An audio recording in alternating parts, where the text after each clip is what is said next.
ಶ್ರೀ ಗುರು ಬಸವಲಿಂಗಾಯ ನಮಃ. ಸರ್ವರಿಗೂ ಶರಣ ಶರಣ.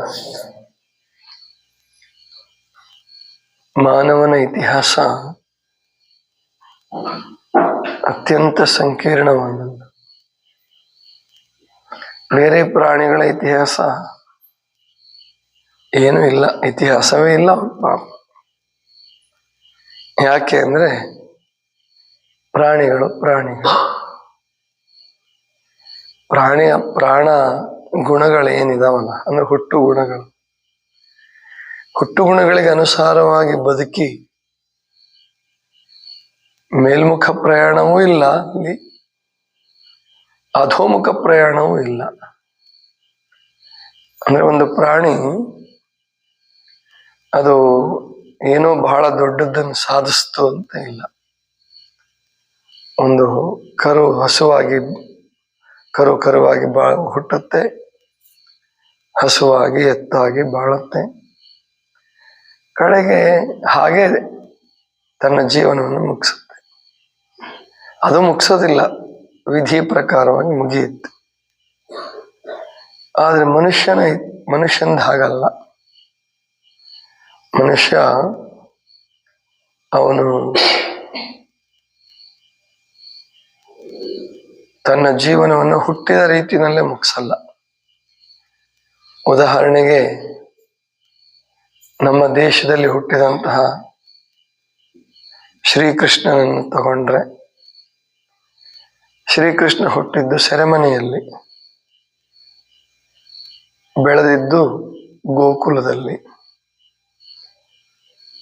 ಬಾಳಿದ್ದೆಲ್ಲ ವಿಶೇಷ ವಿಚಿತ್ರ. ಕೆಲವರಿಗೆ ಸರಿ ಅನ್ಸುತ್ತೆ, ಕೆಲವರಿಗೆ ತಪ್ಪು ಅನ್ಸುತ್ತೆ. ಮತ್ತು ಮನುಷ್ಯ ಇನ್ನೊಂದು ಏನ್ ಮಾಡ್ದ ಅಂದ್ರೆ, ತನಗೆ ಬೇಕಾದ ಗುರುವನ್ನ ಅಥವಾ ರಾಜನನ್ನ ಸಮರ್ಥಿಸಿ ಕಾವ್ಯಗಳು, ಪುರಾಣಗಳನ್ನು ಬರೆದ. ಅದು ಒಬ್ಬರ ಪ್ರಕಾರ ಸರಿ ಇತ್ತು, ಒಬ್ಬರ ಪ್ರಕಾರ ತಪ್ಪಿತ್ತು. ಅದಕ್ಕೆ ಲಾಯರ್ಗಳಂತ ನಮ್ಮಲ್ಲಿ ಬೇಕಾಯ್ತು. ಅದರಲ್ಲೂ ಬ್ರಿಟಿಷರು ಬಂದ್ಮೇಲೆ ಕಾನೂನನ್ನ ವ್ಯಾಖ್ಯಾನ ಮಾಡ್ತಕ್ಕಂಥದ್ದು. ಹಾಗೇನೆ ನಮ್ಮ ಪೌರಾಣಿಕ ಐತಿಹಾಸಿಕ ಸಂಗತಿಗಳನ್ನ ವ್ಯಾಖ್ಯಾನ ಮಾಡ್ಲಿಕ್ಕೋಸ್ಕರವಾಗಿ ಕೀರ್ತನಕಾರರು, ಪ್ರವಚನಕಾರರು, ಪುರಾಣ ಹೇಳೋರು, ಕೇಳೋರು ಬೇಕಾಗಿ ಬಂತು. ಇದರಿಂದ ಏನಾಯ್ತು, ಇನ್ನೂ ಕಾಂಪ್ಲೆಕ್ಸ್ ಆಯ್ತು, ಇನ್ನೂ ಸಂಕೀರ್ಣ ಆಯ್ತು. ಯಾವ್ದು ಸರಿ ಯಾವ್ದು ತಪ್ಪು ಅಂತ ಹೇಳಿ ನಿರ್ಣಯ ಮಾಡಕ್ಕೆ ಆಗ್ತಾ ಇಲ್ಲ ಮನುಷ್ಯ ಜನಾಂಗಕ್ಕೆ. ತನ್ನ ಗುರುಗಳು, ತನಗೆ ಇಷ್ಟ ಬಂದಂತಹ ಧಾರ್ಮಿಕ ಮುಖಂಡರು, ರಾಜಕೀಯ ಮುಖಂಡರು ಏನ್ ಮಾಡಿದ್ರು ಸರಿನೇ. ತನಗಿಷ್ಟ ಇಲ್ಲ ಅಂತಂದ್ರೆ ಅವನು ಒಳ್ಳೇದು ಮಾಡಿದ್ರು ಸರಿ ಇಲ್ಲ. ಇದು ಮನುಷ್ಯರಲ್ಲಿ ಬಂತು. ಇದು ಸಂಕೀರ್ಣ ಆಗಕ್ಕೆ ಕಾರಣ ಆಯ್ತು. ಇನ್ನು ಇತಿಹಾಸದ ವಿಷಯ ತಗೊಂಡ್ರೆ ಬರೀ ಇತಿಹಾಸ ಅಷ್ಟೇ ಉಳಿಯಲ್ಲ. ಇತಿಹಾಸ ಅನ್ನೋ ಶಬ್ದ ಅಷ್ಟೇ ಮನುಷ್ಯನಿಗೆ ಸರಿ ಹೋಗಲ್ಲ. ಯಾವ ಇತಿಹಾಸ? ಏನ್ ರಾಜಕೀಯ ಇತಿಹಾಸನೋ, ಧಾರ್ಮಿಕ ಇತಿಹಾಸನೋ, ಸಾಮಾಜಿಕ ಇತಿಹಾಸನೋ, ಅಥವಾ ಇನ್ನು ಆರ್ಥಿಕ ಇತಿಹಾಸ ಅಂತ ಬೇಕಾದ್ರೆ ತಗೋಬಹುದು. ಅಂದ್ರೆ ಕೌಲು ಹೊಡೆದು ಬಿಟ್ಟಿದೆ. ಅದರಲ್ಲಿ ಬಹಳ ಮುಖ್ಯವಾಗಿ ಎದ್ದು ಕಾಣ್ತಕ್ಕಂಥದ್ದು ರಾಜಕೀಯ ಇತಿಹಾಸ. ರಾಜರುಗಳು, ಮಂತ್ರಿಗಳು, ಆಮೇಲಿಂದ ಅಧಿಕಾರಿಗಳು, ಸೇನಾ ನಾಯಕರು, ಇಂಥವು ಎಲ್ಲ ಇತಿಹಾಸಗಳು ಸಾಮಾನ್ಯವಾಗಿ ರಕ್ತಸಿಕ್ತ, ಯುದ್ಧ, ಹೊಡೆದಾಟ, ಬಡದಾಟ ಇದೇ ಇತಿಹಾಸದಲ್ಲಿ, ರಾಜಕೀಯ ಇತಿಹಾಸದಲ್ಲಿ ನೋಡ್ತಕ್ಕಂಥದ್ದು. ಧಾರ್ಮಿಕ ಇತಿಹಾಸವು ಹೆಚ್ಚು ಕಡಿಮೆ ಅದನ್ನೇ ಅನುಸರಿಸ್ಬಿಡ್ತು. ನೆಪ ಯಾವ್ದಾದ್ರೂ ಇರಲಿ, ಒಂದು ಧರ್ಮದವ್ರನ್ನ ನಾಶ ಮಾಡ್ತಕ್ಕಂಥದ್ದು, ಇದು ಕೂಡ ಬೆಳೀತು.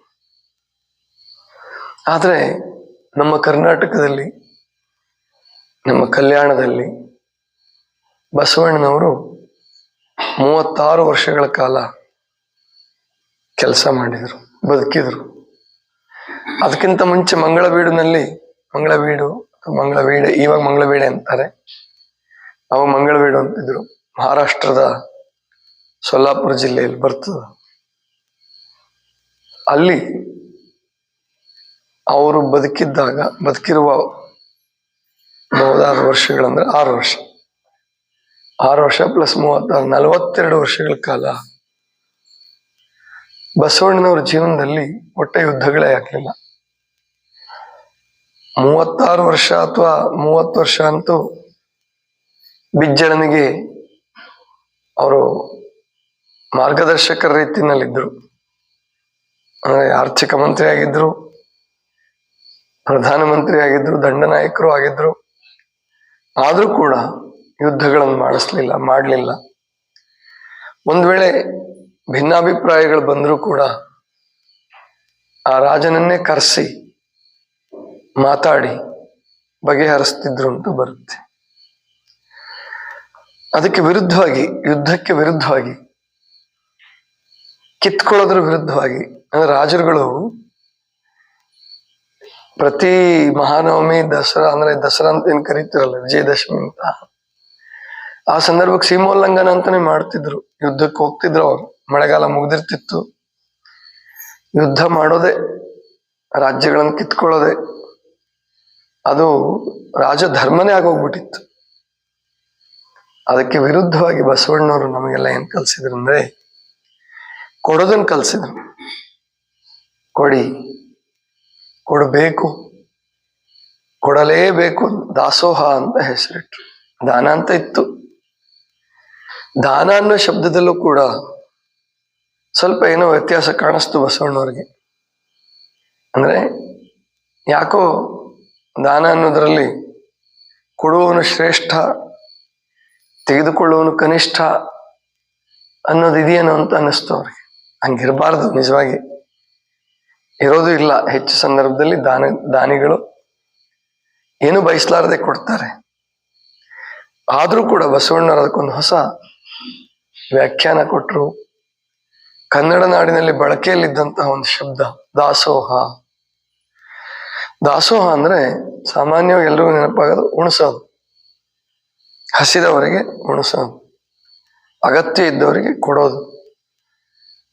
ಈ ಇತ್ತೀಚೆಗೂ ಕೂಡ ಯಾವ್ದಾದ್ರು ಊರಲ್ಲಿ ಇರ್ಬೋದೇನೋ ಗೊತ್ತಿಲ್ಲ, ಈಗ ಒಂದು 60-70 ವರ್ಷಗಳವರೆಗೆ ಕೇಳಿರೋದು ನಾನೇನಂದ್ರೆ, ಕೆಲವರೆಲ್ಲ ಊರಿನ ಸಾಹುಕಾರರುಗಳು, ಗೌಡ್ರುಗಳು ಎಂಥ ಪದ್ಧತಿ ಇಟ್ಟಿದ್ರಂತೆ ಅಂದ್ರೆ, ಅವ್ರ ಮನೇನ ಒಬ್ಬ ಆಳ್ ಮಗ ಅಥವಾ ಅವ್ರ ಮಗ ಊರಲ್ಲಿ ಅಡ್ಡಾಡಿ ನೋಡೋದು.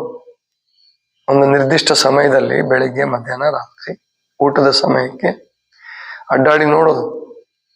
ಯಾರಾದ್ರೂ ಹೊಸಬ್ರು ಬಂದಿದ್ರೆ ಅವ್ರನ್ನ ಮಾತಾಡ್ಸೋ, ಬನ್ನಿ ನಿಮಗೆ ಅನ್ನದ ಅಗತ್ಯ ಇದೆಯಾ, ಪ್ರಸಾದದ ಅಗತ್ಯ ಇದೆಯಾ, ಬನ್ನಿ ಮಾಡಿ ಅಂತ ಕರ್ಕೊಂಡು ಹೋಗ್ತಾ ಇದ್ರಂತೆ. ಬಸವಣ್ಣವ್ರ ಕಾಲಕ್ಕಂತೂ ಇಟ್ಟಿದ್ರು ಅದನ್ನು.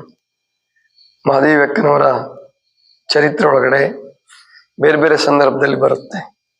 ಪಾರುಪತ್ಯದಾರರು ಅಂತ ಇರ್ತಿದ್ರು. ಅವರು ಯಾರಿಗೆ ಅಗತ್ಯ ಇದೆಯೋ ಹುಡುಕೊಂಡು ಹೋಗಿ ಕರ್ಕೊಂಡು ಬಂದು ಊಟ ಮಾಡಿಸುವ ಪದ್ಧತಿ ಇತ್ತು. ಎಂಥ ಶ್ರೇಷ್ಠ ಪದ್ಧತಿ ಅಲ್ವಾ. ಇದನ್ನ ಬಸವಣ್ಣವ್ರು ಕಲಿಸ್ಕೊಟ್ರು. ಇನ್ನು ದಾಸೋಹ ಮಾಡ್ಬೇಕಾದ್ರೆ ಕಾಯಕ ಮಾಡ್ಬೇಕು. ಸುಮ್ಮನೆ ಯಾರೋ ಗಳಿಸಿದ್ದನ್ನ ಹೊಡೆದು ಬಡದು ಕಿತ್ಕೊಂಡು ನೀನ್ ದಾನ ಮಾಡಿದ್ರೆ, ದಾಸೋಹ ಮಾಡಿದ್ರೆ, ರಾಜ್ಯಭಾರ ಮಾಡಿದ್ರೆ ಅದು ಸರಿ ಅಲ್ಲ ಅಂದ್ರು ಬಸವಣ್ಣವ್ರು. ಇನ್ನೊಬ್ಬರನ್ನ ಕಿತ್ಕೊಳ್ಳೋ ಹಕ್ಕಿಲ್ಲ ನಿನಗೆ. ಅದು ಪ್ರೀತಿಯಿಂದ ಬರಬೇಕು, ಅದು ಅಹಿಂಸಾತ್ಮಕವಾಗಿ ಬರಬೇಕು, ದಾಸೋಹದ ರೂಪದಲ್ಲಿ ಬರಬೇಕು. ಇನ್ನೂ ಒಂದನ್ನು ಬಸವಣ್ಣವ್ರು ಕಂಡುಹಿಡಿದ್ರು, ಬಹಳ ಜನರಿಗೆ ಗೊತ್ತಿಲ್ಲ. ಹೊಸ ತೆರಿಗೆ ವಿಧಾನಗಳನ್ನು ಕೂಡ ಕಂಡುಹಿಡಿದ್ರು. ರಾಜನಾದಂತಹವನು, ಯಾರು ಉಂಡಾಡಿ ಗುಂಡಗಳಿರ್ತಾರೆ, ಯಾರು ಶ್ರೀಮಂತರಿರ್ತಾರೆ, ಕಪ್ಪು ಹಣ ಅಂತ ಈಗೇನ್ ಕರಿತೀರಿ, ಸಿಕ್ಕಾಪಟ್ಟೆ ಸಂಗ್ರಹ ಮಾಡಿಟ್ಟಿರ್ತಾರೆ, ಅವರಿಂದ ಹೆಚ್ಚು ತೆರಿಗೆಯನ್ನು ತಗೋಬೇಕು. ಅದಕ್ಕೆ ಆಗಿನ ಕಾಲದಲ್ಲಿ ಅವರು ಈ ಮಜಾ ಮೋಜು ಮಸ್ತಿ ಕೊಡ್ತಕ್ಕಂಥ ಆಟಗಳ ಮೇಲೂ ಕೂಡ ತೆರಿಗೆ ಹಾಕಿದ್ರು. 13 ರೀತಿಯ ಹೊಸ ತೆರಿಗೆಗಳನ್ನ ಬಸವಣ್ಣವ್ರು ಕಂಡುಹಿಡಿದ್ರು, ಸಂಶೋಧಿಸಿ ಹೊಸದಾಗಿ ಜಾರಿಗೆ ತಗೊಂಬಂದ್ರು. 13 ರೀತಿಯ ಹೊಸ ತೆರಿಗೆಗಳು ಅಂದ್ರೆ ರೈತರಿಗೆ, ಕೂಲಿಕಾರರಿಗೆ, ಕಾಯಕ ಜೀವಿಗಳಿಗೆ ತೊಂದರೆ ಆಗ್ಬಾರ್ದು, ಅವ್ರಿಗೆ ಇನ್ನೂ ಕೊಡಬೇಕು. ನಾವು ಅಲ್ಲಿ ಸಂಪತ್ತು ಸಿಕ್ಕಾಗ ವಿಜ್ಞಾನ ಸಿಂಹಾಸನದ ಕೆಳಗಡೆ ಸಾಕಷ್ಟು ಸಂಪತ್ತು ಸಿಗುತ್ತೆ, ಇದರಲ್ಲಿ ಸ್ವಲ್ಪ ಅಂಶವನ್ನು ನೀವು ತಗೊಳ್ಳಿ ಅಂತ ಬಸವಣ್ಣವ್ರಿಗೆ ಹೇಳ್ತಾನೆ. ನೀವು ತೆಗೆಸ್ಕೊಟ್ಟಿದ್ದೀರಾ, ನೀವು ಪುರಾತನ ಲಿಪಿ ಓದಿದ್ದೀರಾ, ತಗೊಳ್ಳಿ ನೀವು ಅಂದಾಗ ಬಸವಣ್ಣವ್ರು ಹೇಳ್ತಾರೆ, ಕೊಡೋದಕ್ಕೆ ನಿಮ್ಗೆ ಅಧಿಕಾರ ಇಲ್ಲ, ತಗೊಳ್ಳೋದಕ್ಕೆ ನನಗೂ ಅಧಿಕಾರ ಇಲ್ಲ. ಇದನ್ನ ಗಳಿಸಿದವರು ನಮ್ಮ ಪ್ರಾಚೀನರು. ಇದು ಖರ್ಚಾಗಬೇಕಾಗಿರೋದು ಪ್ರಜೆಗಳಿಗೆ, ನಾವು ಕೇವಲ ಯೋಜಕರು ಅಂತ ಹೇಳ್ತಾರೆ. ಬಹಳ ಅದ್ಭುತವಾದಂತಹ ಮಾತು. ಇಂತಹ ಒಂದು ಧರ್ಮವನ್ನು ಕಟ್ಟಿದ್ರು, ವೈಭವಯುತವಾಗಿ ಬಾಳಿದರು. ದುರ್ದೈವವಶಾತ್ ಮತ್ತು ಆ ಕಾಲ, ಆ ದೇಶ, ಆ ಸ್ಥಳ ಅಂದ್ರೆ ಕಲ್ಯಾಣದಲ್ಲಿದ್ದಂತಹ ಕೆಲವು ಜನ ಇದನ್ನು ಅರಗಿಸ್ಕೊಳಕ್ ತಯಾರಿರ್ಲಿಲ್ಲ, ಇದನ್ನು ಅರಗಿಸ್ಕೊಳ್ಳೋ ಸಾಮರ್ಥ್ಯ ಅವ್ರಿಗಿರ್ಲಿಲ್ಲ. ಅವ್ರೊಂದು 1000 ವರ್ಷ ಹಿಂದಿದ್ರು, ಬಸವಣ್ಣವ್ರು 1000 ವರ್ಷ ಮುಂದಿದ್ರು. ಹಾಗಾಗಿ ಕಲ್ಯಾಣದಲ್ಲಿ ಕ್ರಾಂತಿ ಆಯಿತು. ಅಂತರ್ಜಾತೀಯ ವಿವಾಹದ ನೆಪದಲ್ಲಿ ಬಹಳ ಹಿಂಸೆ ಆಯಿತು, ಆಸ್ತಿ ಪಾಸ್ತಿಗಳ ನಷ್ಟ ಆಯಿತು. ದೈವಿ ಸಾಮ್ರಾಜ್ಯ ಆಗಿದ್ದಂತಹ ಕಲ್ಯಾಣ 3 ತಿಂಗಳಲ್ಲಿ ನಾಶ ಆಗೋಗ್ಬಿಡ್ತು. ಇವತ್ತಿಗೂ ಕಲ್ಯಾಣದಂತಹ ನಗರವನ್ನ ಕಟ್ಟಕ್ಕಾಗಿಲ್ಲ. ವಿಜಯನಗರನೂ ಕೂಡ ಅಷ್ಟು ಮಟ್ಟಕ್ಕೆ ಏರಿರಲಿಲ್ಲ, ಕಲ್ಯಾಣದ ಮಟ್ಟಕ್ಕೆ ಏರಿರಲಿಲ್ಲ. ಇದೆಲ್ಲ ಯಾಕೆ ನೆನಪಾಯಿತು ಅಂದ್ರೆ, ನಿನ್ನೆ ಇದ್ದಕ್ಕಿದ್ದ ಹಾಗೆ ನನಗೆ ನೆನಪಾಗಿ ರಕ್ತದಾನ ಮಾಡಬೇಕು ಅನ್ನಿಸ್ತು. ಅಂದ್ರೆ 3 ತಿಂಗಳಾಗಿತ್ತು. 101ನೇ ಬಾರಿ ರಕ್ತದಾನ ಮಾಡಿದೆ ನಿನ್ನೆ. ದಾನ ಮಾಡೋದನ್ನ, ದಾಸೋಹ ಮಾಡೋದನ್ನ ಬಸವಣ್ಣನವರು ಕಲಿಸಿದ್ದಕ್ಕಾಗಿ ಎಂತೆಂಥ ದಾನವನ್ನು ಮಾಡ್ಬೋದು. ಆಧುನಿಕ ಕಾಲದಲ್ಲಿ ರಕ್ತ ಕೊಡತಕ್ಕಂಥದ್ದು ಕೂಡ ರಕ್ತದಾನ ಆಗುತ್ತೆ. ಹಿಂದೆ ಅದನ್ನು ಕೊಡ್ತಿರ್ಲಿಲ್ಲ. 20ನೇ ಶತಮಾನದಿಂದ ಪ್ರಾರಂಭ ಆಯ್ತದು. ಅದು 20ನೇ ಶತಮಾನ, 21ನೇ ಶತಮಾನದಲ್ಲಿ ನಡೀತಕ್ಕಂಥ ಶ್ರೇಷ್ಠ ದಾನ, ಜೀವದಾನ ಕೂಡ ಆಗುತ್ತೆ ಅದರಿಂದ. ಈಗ ಇನ್ನೂ ಬಹಳ ಮುಂದೋಗಿದೆ. ಅಂಗಾಂಗ ದಾನ, ಶರೀರ ದಾನ, ಇನ್ನೂ ಏನೇನೋ ಹೊಸ ಹೊಸ ಪ್ರಕಾರಗಳು ಹುಟ್ಕೊಳ್ತಿದ್ದಾವೆ. ಒಟ್ಟು ಮಾನವ ಜನಾಂಗದ ಹಿತಕ್ಕಾಗಿ, ಈ ಪ್ರಪಂಚದ ಹಿತಕ್ಕಾಗಿ ನಮ್ಮ ಕೈಲಿ ಏನ್ ಸಾಧ್ಯವಾಗುತ್ತೋ, ಪರಮಾತ್ಮ ನಮಗೇನು ಕೊಟ್ಟಿದ್ದಾನೋ ಅದನ್ನ ಹಂಚಿಕೊಂಡು ಪ್ರಸಾದೀಕರಿಸಿಕೊಂಡು ಬದುಕ್ತಕ್ಕಂಥದ್ದೇ ಬಸವಣ್ಣನವರು ನಮಗೆ ಹೇಳಿಕೊಟ್ಟಿರ್ತಕ್ಕಂತಹ ಮಹಾತತ್ವ. ಸರ್ವರಿಗೂ ಶರಣ.